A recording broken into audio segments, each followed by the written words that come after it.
Hi, everyone. While we typically host CEOs and entrepreneurs, we bring on a different guest today, Jamie Serruto. Serruto is a Melbourne native who's been dedicated to our town for the last decade.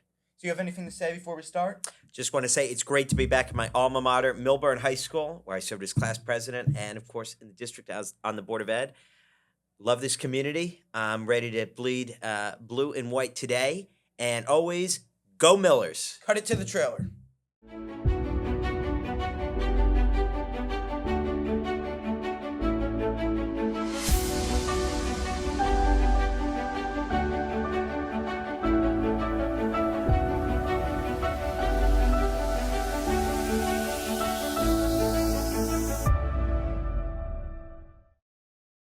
Welcome back. We're now with Jamie Serruto. Now, you graduated here in 2020, so what's it like to be back? It is amazing to be back. There's nothing like a day at Milburn High School. Of course, I just love it here and feel so connected to the student body. We have a lot to get into. So what'd you do right after graduating high school? So, obviously, I got my start here at Milburn High, serving as class president, and that was my skyrocket into the community, right? I'm an Eagle Scout. I'm a proud Eagle Scout. I'm a proud community volunteer. I went to Fordham University, where I brought those skills, the Jesuit University of New York in New York City, and I jumped right into the student government and campus ministry and the Italian club and our public affairs club. So that's where I first met all my college friends. I started to navigate, through the end of the pandemic times. And I really tried to dive in and learn more about the New York City, the Bronx community. Fordham University was my first step out of college. Now, you said student body president. You said student government at Fordham. At what point did you get these political aspirations? So, I really owe a lot to the scouting community. As I mentioned, I'm a proud Eagle Scout, and that opened me up into the community. So whether that be, part of a color guard or, spending time with veterans or those who serve as first responders in our communities, I really grew an appreciation for service, an appreciation for our country. My political aspirations came from the desire to improve my surroundings, right? And that was here at Milburn High School too. If you zoom back to my time here, you'd see me shaking hands, asking questions, running around the lunchroom. But I truly wanted to get to know my constituents and truly get to know the issues. When I was at Fordham, it was the same thing, right? It all was about learning. And I'm a forever learner, whether that's reading the news, whether that's reading political journals, or whether that's reading autobiographies. It's important to have a perspective. And that's really what loaded me, because I said, okay, this is what's going on in the community. This is what's going on in the world. This is what's going on in other communities. How can we synthesize, and on the university level, this is what this university has, this is what another university has. This is what's going on at one high school, and not comparing to discredit what we have, but it's to grow. So lo and behold, that formulated my desire to serve. Now, to my understanding, the first public position you had was on the Board of Ed, and this was in your senior year of high school, and you were also the youngest person in the state to be on the Board of Ed. Could you tell us a little bit about that experience? Sure. When I was first elected to the Board of Ed, I had turned 18 just 16 days before the election, right? And I had to wake up the next day with excitement, but also with a sense of duty. So I served a full 3 years on the Board of Education. And what was really unique, not only the fact that I was young, but the amount of community experience that I had, right? I was the only person on the board who grew up in the community, only person on the board who went through the school system. And I was entrenched and continue to be entrenched in so many community organizations that provided me with a strong perspective. Now, of course, the real unique piece was no matter what decision happened at that Monday board meeting or in committees, I had to live with the reality the next day. I had to literally live with the reality.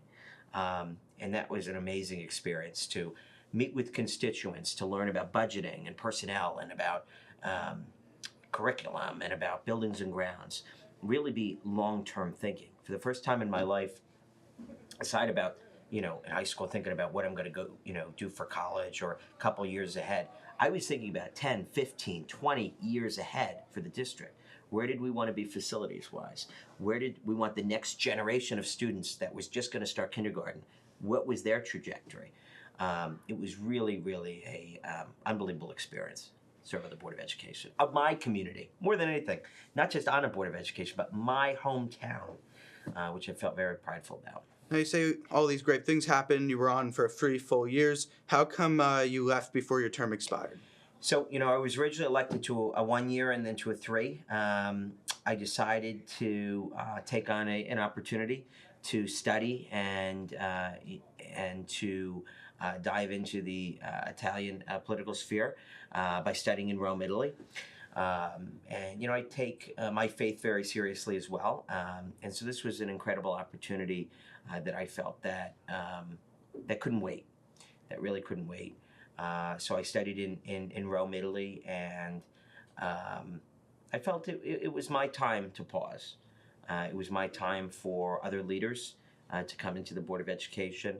And, there were difficult years. If you remember, I was sworn in January of 2020, right? I was getting my feet wet. I was a senior in high school. We got hit with the pandemic, right? It was also class president simultaneously. And, wow, if I take a step back and think, I didn't know I was going to be there for 3 years. All right, I ran on a 1-year term, but I really wanted us to have a consistent board for at least 2 years. We had a great collaborative board. We were navigating through the pandemic. We were working on major projects. So all in all, that was my decision to stay. But eventually, when my clock ran out, I felt that my resources could be better served, to a new group and allow the door to be open to new ideas from other board members. Now, what lessons would you say you learned during those 3 years on the board? Okay, a lot. I think one of the biggest things is, you're working with constituents, right? So you always have to think about not only your perspective or the perspective of 1 or 2 groups in the community, but frankly, everybody. You're trying to make the best decision for the most amount of people. I learned a lot about that, about listening.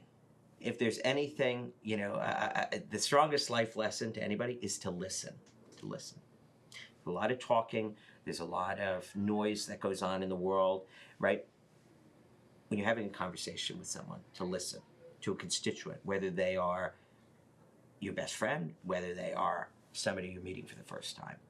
I also, of course, learned about close reading, about being detail-oriented, being organized. You have to manage your time well. You're dealing with these meetings, and there's also, as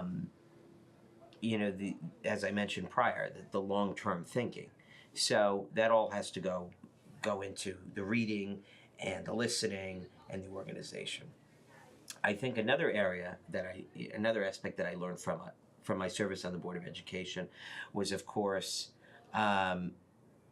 teamwork, right? 1 vote, 1 person, right? You're dealing with a 9-member board, and that's in any government organization, right? That you require a quorum on a vote. You have to work together. You have to be collaborative, and you have to compromise, right? I would say this when I was on the board, and outside of the board, we didn't all agree. We didn't, but at the end of the day, we disagreed respectfully. We tried to bring the best product forward, right? Whether that was for a vote, whether that was, a direction to the superintendent or, a mission or whatever. That collaborative spirit, that compromise spirit, that at the end of the day, the swords come down. I think that's what we need more of in this country and in the world, is that collaborativeness that we saw on the Board of Education. Now, it's my understanding that you're now a campaign manager for someone running for governor. Could you tell us a little bit about that? Sure. So I'm currently deputy campaign manager for a candidate, and I am a political consultant as my full-time job. I am deeply invested in the future of this state, right? Obviously, growing up here in Millburn, Short Hills, and being a lifelong New Jersey resident, I'm very deeply invested in the state and the future.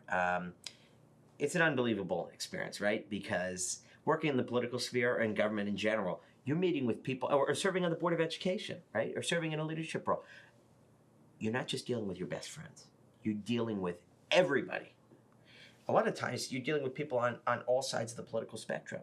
Or with even one political party, you're dealing with a whole spectrum.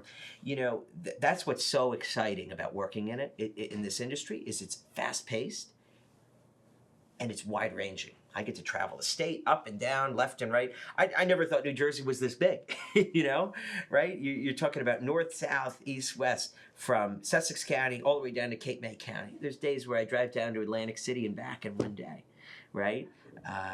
Those are miles on the car, but it's also, you know, a recognition of how vibrant this state is. So this industry also is, it's not for the faint of heart, right? You're trying to persuade voters. You're trying to persuade people. You're trying to, you know, think about strategy and the right policies that are to a particular electorate. But it's also never changing.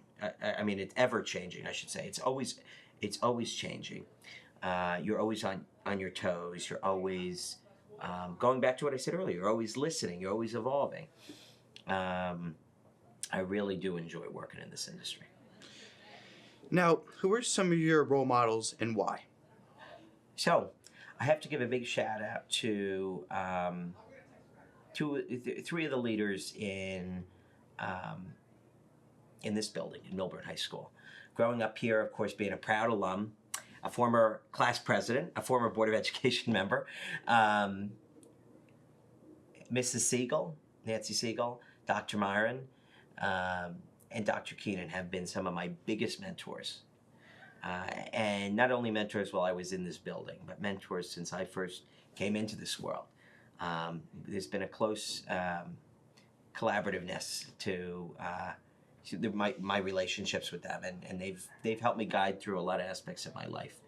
I think the things that I take the most from my mentors are, of course, respect for others. Always walking away with the swords down. Always bringing heart to everything they do. Always doing what's best. Respect and that warmth is really what I take away from my mentors. And I owe a lot to my mentors. They mean a lot to me. And, you know, as a young elected official, as a young leader, it's not always easy, right? And a lot of times they were there for me. I appreciate it. I can tell you, for me, both of them have completely been there for me. And, you know, this talk show, like, probably wouldn't have went past just interviewing teachers if Dr. Martin, you know, if he didn't give me the opportunity to interview him. After interviewing him, everything exploded. He's always usually been there and watching these episodes and supporting me. And Dr. Keenan, I talk to him every day, and he's always helping me, motivating me. And, yeah. And I was wondering, on another note, do you have any political aspirations beyond the Board of Ed? I should mention Dr. Keenan is a proud Eagle Scout as well, like me. The three fingers representing the Scout sign. I do. You know, I think I would like to continue to serve my community. I think I'd like to continue to serve my state. You know, I want to be a lifer. As much as I can, I'd love to stay in this community, stay in this state as long as I can. So, you know, I'd love to continue to serve on the local level and with time, continue to serve at a higher level. I can't tell you when or which office at this point, but I want to keep serving. Now, lastly, to end it off, what is your advice to a Millburn student who'd like to go on a similar path? What is my advice to a Millburn student who would like to go down a similar path? It is to do what you love and surround yourself with good people, right? you got to have a good team behind you in everything that you do. Don't go at it alone. Don't go at it alone. Ask questions, stay late after a meeting, get somewhere early, listen. Those are some of the core things, I think, to be successful in an industry like this, or to be successful in most aspects of life. Do your homework, right? You always want to come to a meeting prepared, and never allow your age to be an obstacle, right? Your age doesn't come up in the room unless you bring it in. If you do your homework, if you come to the table prepared, if you ask the right questions, if you have a listening ear to responses, you're just like everyone else, in a good way. So I'm really honored with the path that I've had, and I owe a lot of thanks to my family and to my mentors and the people who had faith in me. Have faith in yourself, and don't quit. Listen, there are obstacles in every aspect of life. You're going to have difficult days. You're going to have days where you're running around town or running around the state.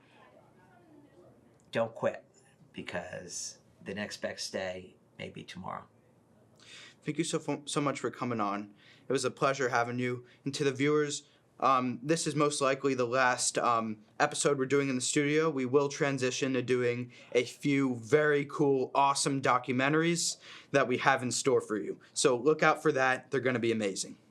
Thanks so much. Of course.